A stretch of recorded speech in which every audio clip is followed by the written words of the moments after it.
Brilliant. Well, good morning, good afternoon, good evening, wherever you are around the world. If you hadn't realized already, my name is Andy Fell, and I'm the founder of FutureYou, a business called Gift 631, and an events brand called What Winners Do. Tom overnight uploaded the final chapter in the conversation between myself, Jim Brandon, and Richard West. It's about a 30-minute three-way interview. Strongly recommend. You'll get an insight into Jim, but if you want more, either rejoin the session on Thursday night Australian time, or go back through the three interviews that Jim, Richard, and myself has done. So very briefly, Jim Brandon, as I said, is an incredible friend, mentor, coach, inspiration of mine. We've known each other now for over 20 years. We first met when Jim was coaching the amazing Sheffield Sharks basketball team in the UK, and our friendship has developed. We both then moved to Edinburgh. Jim was coaching the Scottish Rocks. I was working for the Royal Bank of Scotland up there, and we've worked together through businesses in the UK and also here in Australia. My brother Philip's on the call as well from Washington, and Jim, Phil and I also had the pleasure of going to the Kennedy Space Center together a good few years ago. So we've had some great social times as well as business times. So Jim, I want to give as much time as possible to you. How this will work is I'd love you to just start by sharing a little bit about your story, your background, a few of your beliefs. I've got a couple of questions for you, and then I'm going to throw it over to the group. Now, this deliberately is a 40-minute session, so everyone's then got a few minutes back before their next appointments, or in the UK before you have a nightcap and go to bed. So Jim Brandon, over to you. We'd love to hear a little bit about your story. Fantastic, Andy. Thanks for having us along, and hello to everyone out there. I am so excited about this whole project of FutureYou. I believe in it so strongly, and it goes to the core of my beliefs as far as developing people, and in sport as well as in business and in life. So a little bit about me is I'm Jim Brandon. I came from very humble beginnings, and that's an understatement.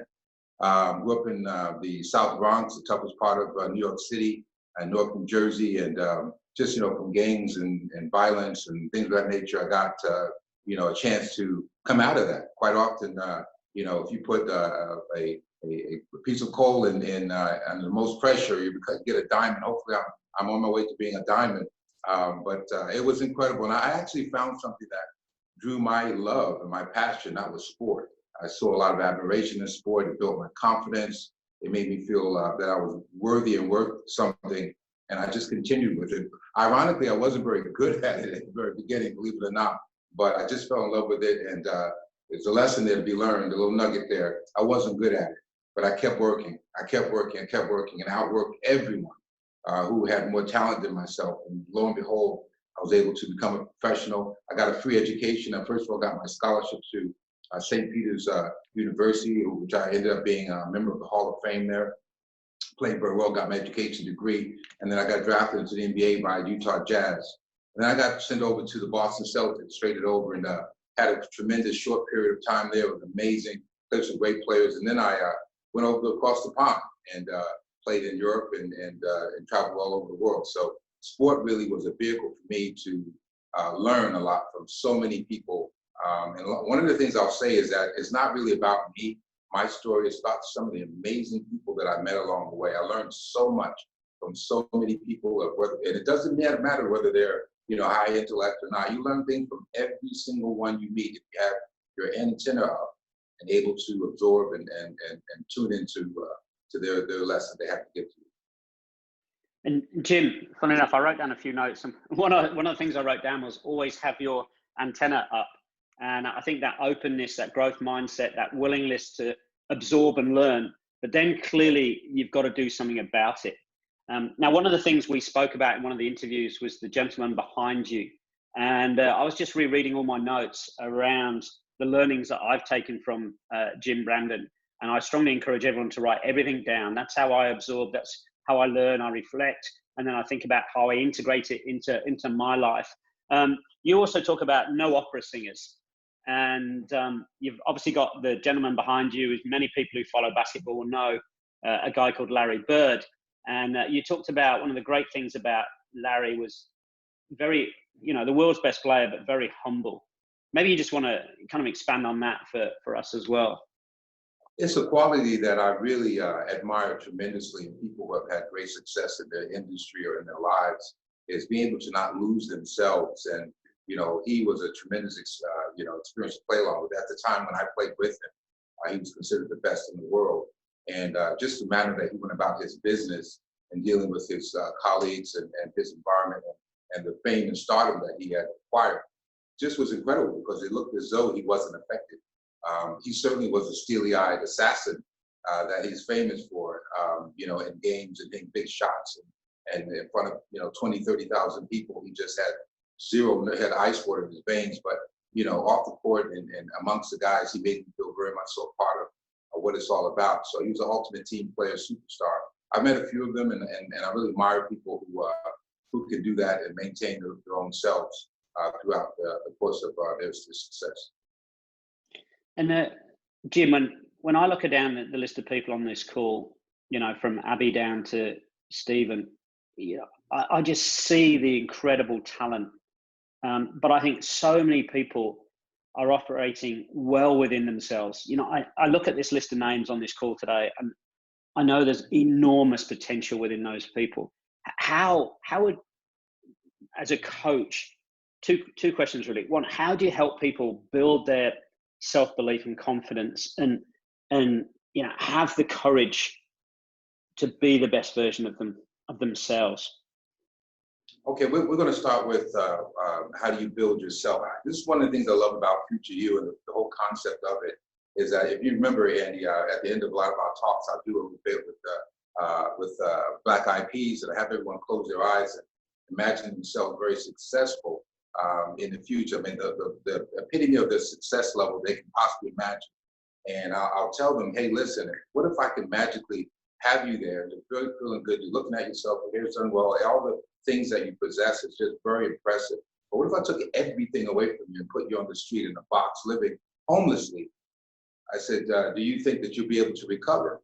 And I say to myself, after they kind of say, well, I'm not sure. I said, yes, you will, because the person that you became and that success is the biggest asset you have. So what I say to people is, we do it the wrong way around quite often. We try to get things and successes and trophies and acclamations, and we really feel it, and think that we're going to get spiritually and inside where we need to be. It's the wrong way around. Build yourself first internally. Microwave development is where it's all about. Build the person that you need to be, and I guarantee you those successes will come. And they'll come in a great way, because you'll do it the right way. You'll feel better about yourself. People around you will have no regrets of you being successful, because the way that you bring people through. One of the things about Andy Fell that I really like, as a friend of mine, kind of awful when I give big compliments like this, but I must do. He's great at building teams that participate in each other's successes. And I had never seen that in the business world, which is one of the reasons why we really connect, because he adds sport into his business concepts. And I really, really love it. It's something that I feel great being a part of. But guys, build yourself inside. Become that amazing individual inside and let it shine out. And I guarantee you successes will come a lot quicker, because the talent's already there. You just need to initiate it with that amazing shine that's in all of us. Yeah, and I remember one of the first things you ever taught me, Jim, was know yourself before you start selling it to others. And I think that really centers you. And if you come from, you're very sure of where you come from as a person, as a leader, it then gives you that confidence to really, stretch out of your comfort zone. But I think that's really important to everyone. Know yourself before you start selling it to others. And then secondly, Jim, you talked about being a rough diamond, which is a Frank Dick expression I love. You talk about, starting life as a piece of coal and turning into this, and, you're still working on yourself, which is one of the other things I love about you, that always working to become a better version of yourself. And I think that's another thing that we have in common. You cannot outgrow your level of self-development. But for those people that then, just need a bit more encouragement to kind of push out of the comfort zone, how did you used to do that when you were a coach, that you could see this tremendous person, but you knew there was more inside them? How were you able to bring that out of people?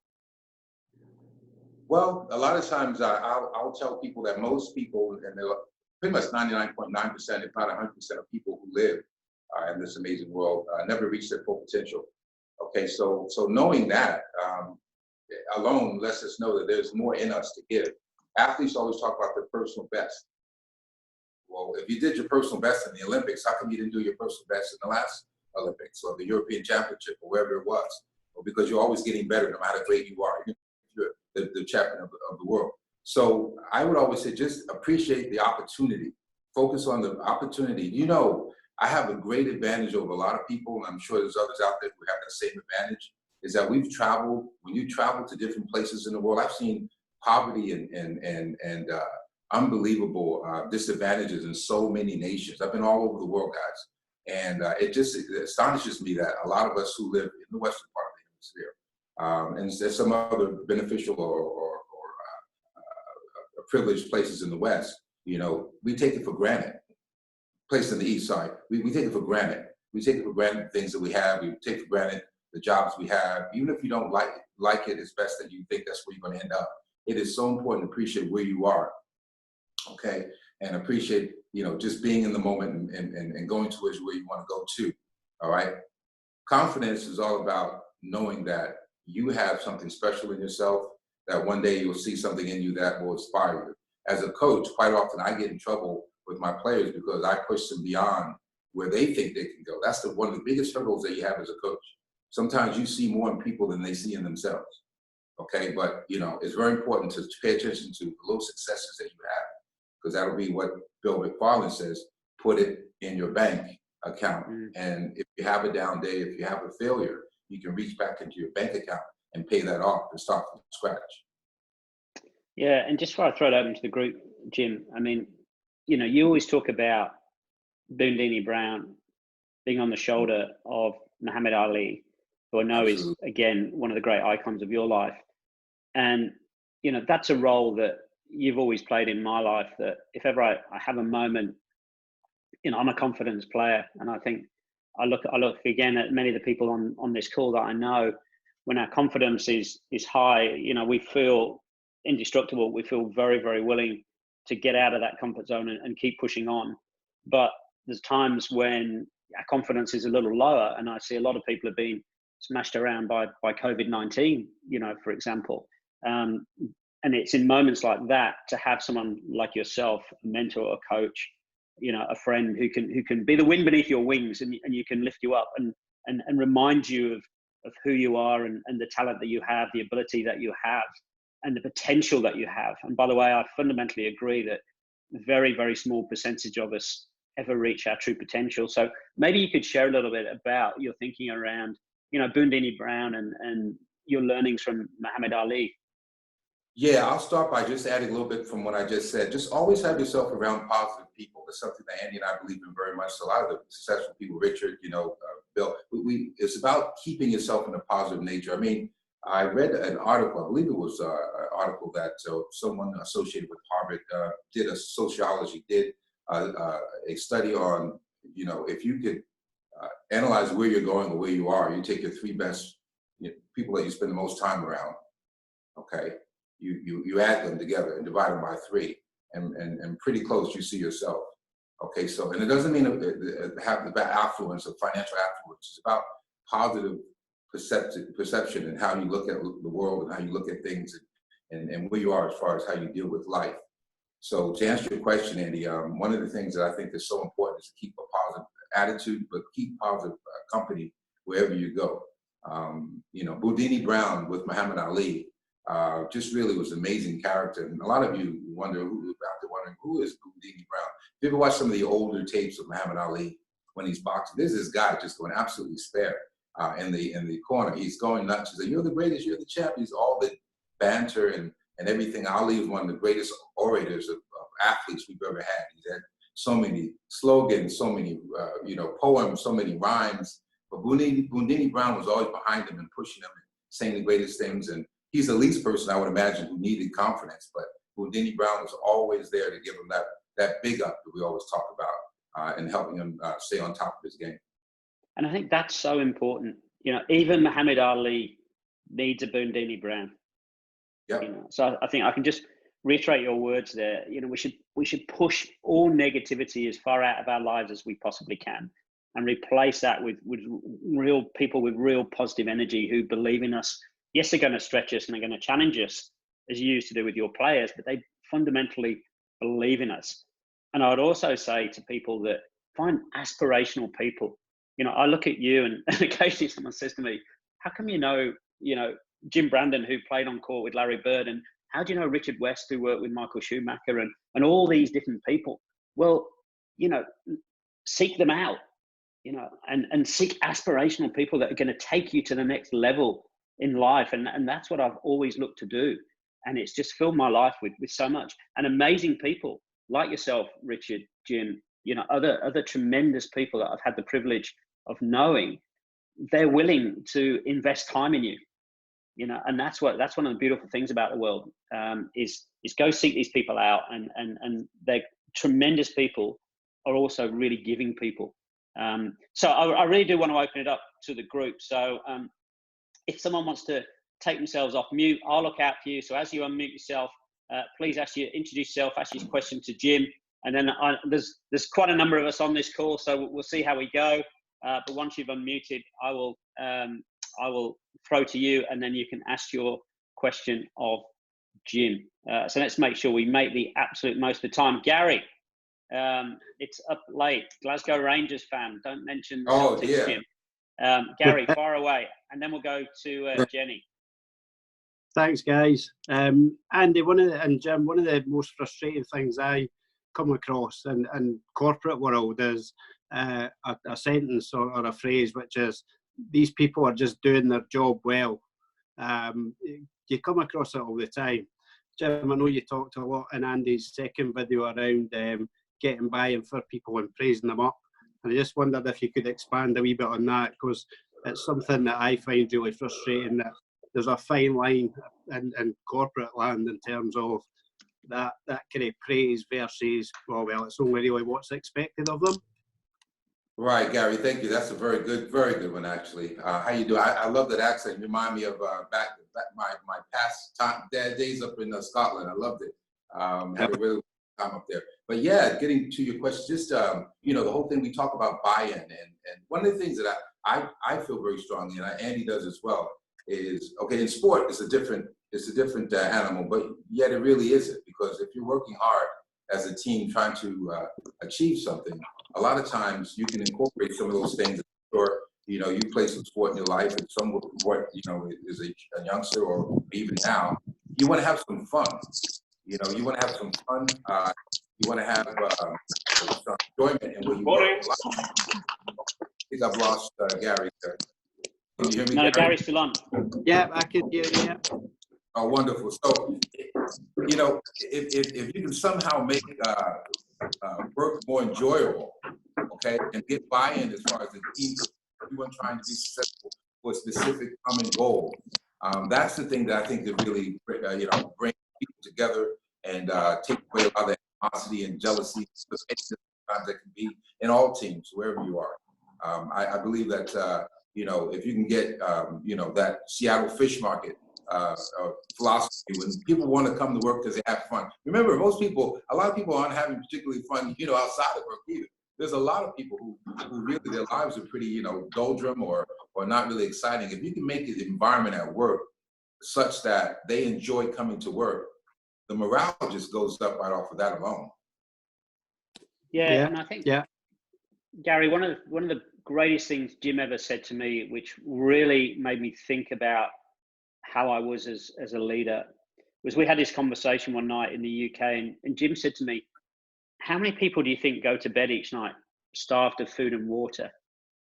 And I was like, oh, I've no idea, Jim, but it's a massive number. And then he said to me, well, how many people do you think go to bed each night starved of praise? Do you think it's a bigger number or a smaller number? Now, obviously, it was a rhetorical question, but it's an enormous number of people who go home every single night feeling unfulfilled. And as time progresses, you get less and less discretionary effort out of those individuals because they're just not feeling valued at work. And I would always go, as I know Jim would, on the side of praise as opposed to they're just doing their job, you know, and, Yeah. and making people feel valued, making people feel good. That's how you get, you know, discretionary effort. And I see people on this call, you know, Ross Gillum, absolutely brilliant at that type of stuff. So I think there's many of us who believe in that philosophy, and I just believe it's a better way. And Gary, Jen, I'm going to unmute. Yeah, far away, Jim. Gary, it's not just management either. If you can get the team players, not just the coaches, the team players to do the same thing, to come in and say something each day, something positive to someone. That thing is like, as the Australians say, it's this boomerang. Okay, it just goes around the room and it comes back. You know, if you can get that atmosphere where it's all about the musketeer factor, you know, all for one, one for all. Everyone is positive. Everyone's vested in everyone else's development. It's an incredible environment. So if you can create that, I think that would be a beginning of a change of any negative environment you might see. Brilliant. Yeah. I'm going to go to Jen, Oh, yeah. and then I'm going to go to Luke.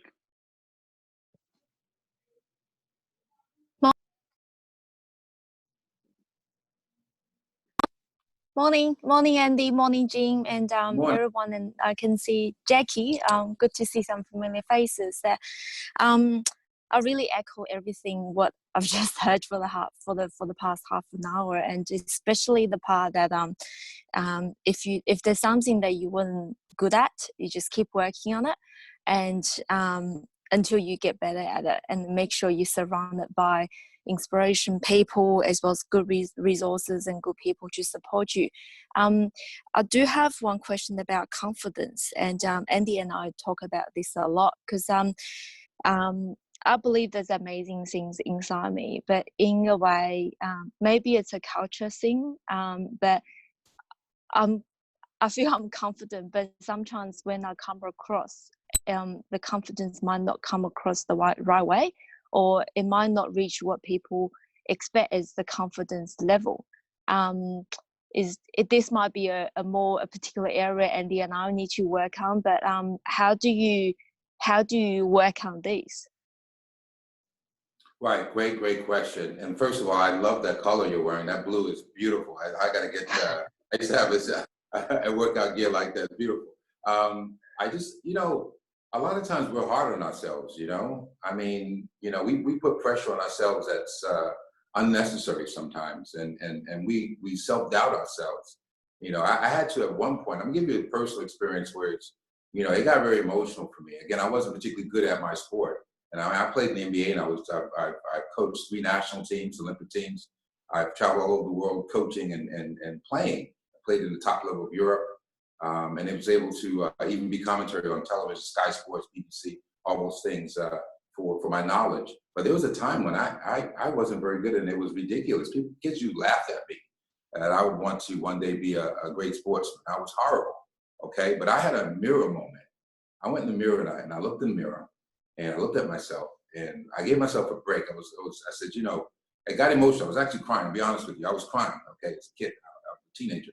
And I wanted to be something, but I couldn't see how it would ever happen. But I just said, you know, I'm not going to give up, and I'm going to give 100% to this passion that I had to be somebody, make it out of this, you know, drug-infested, crime-infested environment in New York. I wanted to get out, and this is how I wanted to do it. And the odds were, what is it, 1,000,000 to live the journey that I lived, but I didn't care about the numbers. What was important was that I knew I was going to give this effort, that I promised myself that I wasn't going to let myself down by the effort. Whatever talent I didn't have, my effort wasn't going to be my excuse. And I'm standing in front of the mirror as a teenager, tears coming out my cheeks. And I'm like, if it's 1,000,000 to 1, why not me? Why not me? What makes other people, you know, more special than me? Okay, and I took that first step, and I said, I'm going to do it. And along the way, you still had your doubts, but again, you'll have, like I said, you know, find successes in others, find successes in yourself too. I'm sure you've had some fantastic successes, little ones, medium ones, and large ones. Don't look for the next success before you celebrate that one. Okay, appreciate what you've accomplished, and always go back to that mirror, because if you go back to that mirror, you realize where you started from and where you are. And it's already an amazing jump that you've made in your life. But you may not notice it if you don't go back to that mirror, back to that point where you first started and say, you know, I'm going to start my journey. And when you look back and look where you started from, you go, wow, I'm not doing that bad after all. I'm doing pretty good. And you turn back on your path and you continue with that conviction and go forward. That's my suggestion too. Wow. Thank you. That is absolutely amazing. You're an absolute superstar. I'd have you on my team any day of the week, Jen, by the way. 10 minutes to go. Luke, we will throw to your good self. Good morning, Andy. Good morning, all. Jim. Pleasure to meet you, my friend, and loving the quotes. Epic. I love the why not me. Andre Agassi says that in his book too. He's like, you know what? Someone's got to be world number one, so it might as well be me, right? Like, I think that's epic, and it's so true, right? What if's another good one as well. I think I'll let that one from Eddie. Jim, my question is: you've seen a lot of sports people, coached a lot, worked with a lot of legends. What do you think, if you can distill it down to a few things, separates good from great in terms of sports people and also performance in professional life? Well, sport is that drive. I mean, Kobe Bryant, who we just lost over here in the States, was a huge loss for so many, because he was incredible, not only as a basketball player, but as a human being. He was he was an intellectual who actually happened to play basketball, you know, and he had that Mamba mentality we talked about. I would tell everyone, by the way, if you're into sport, watch the Michael Jordan documentary, The Last Dance. If you haven't seen it, it's incredible. The greatest athlete that we Americans have ever seen has a 10-point part series about his last year, and it talks about the determination and drive that it takes to be the world number one. So that's what that Mamba mentality, that going for it. I always say we do something again. Andy and I have done many things, and throughout the corporation we worked together. I work with him and for him. That lion. Okay, we all say that we're giving our all. We all say it. Did you do your best today? I sure did. Okay. All right. So I do the lion test. So if you say, I would say in the talks, I want you to run from part A to part B as fast as you can. Can you do that for me so we can learn a lesson? And the most people say, sure, I'll do it for you, Jim. After I needle them a little bit. I really need this to educate the class. Okay, we'll do it. Fast as you can, right? Yes. You promised me. Of course. Okay. I'm on 3. I'm going to go 1, 2, 3. You're going to run fast as you can from point A to part B. Bang. On the way. They ran. They come back. It's figuratively. It's in their minds. I say, you sit back down now, and you're probably huffing and puffing, sweating a little bit, perhaps. And I'll say, is that the fastest you can run? They said, yeah, that sure was. Okay, that was incredible. You got so fast. I said, I want you to run again, though, and try to beat that time. They said, we can't. We ran as fast as we could. I said, okay, what about if in the back of the room I had this cage with a big drape with a blanket and everything, and I had a man-eating lion in there. He hadn't eaten in 2 weeks, and he's hungry as all get out. And when he sees you, you look like a Big Mac from McDonald's, okay? And I'm gonna let him out, and they say, oh, you can't do that. I said, sure I can.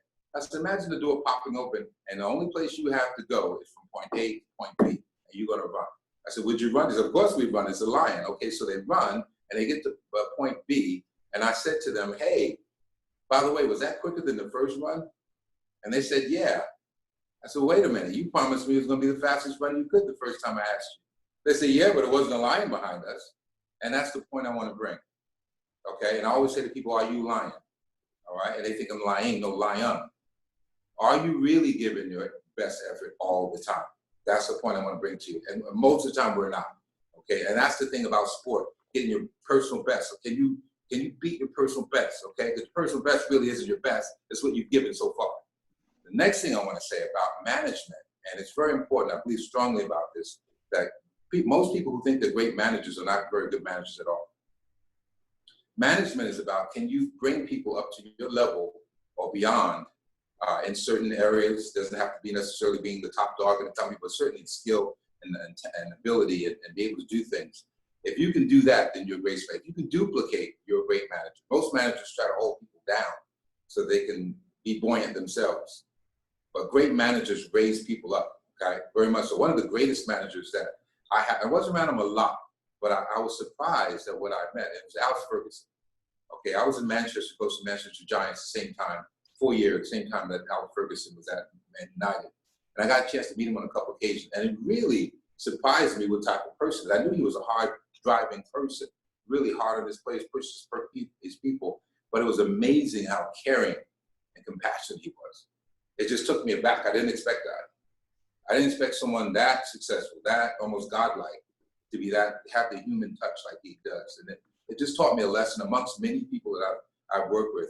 You know, an icon at his level, just really kind of, you know, I just couldn't believe it. Great guy, phenomenal person, as well as a great coach. Okay, you talk about caring, you talk about compassion.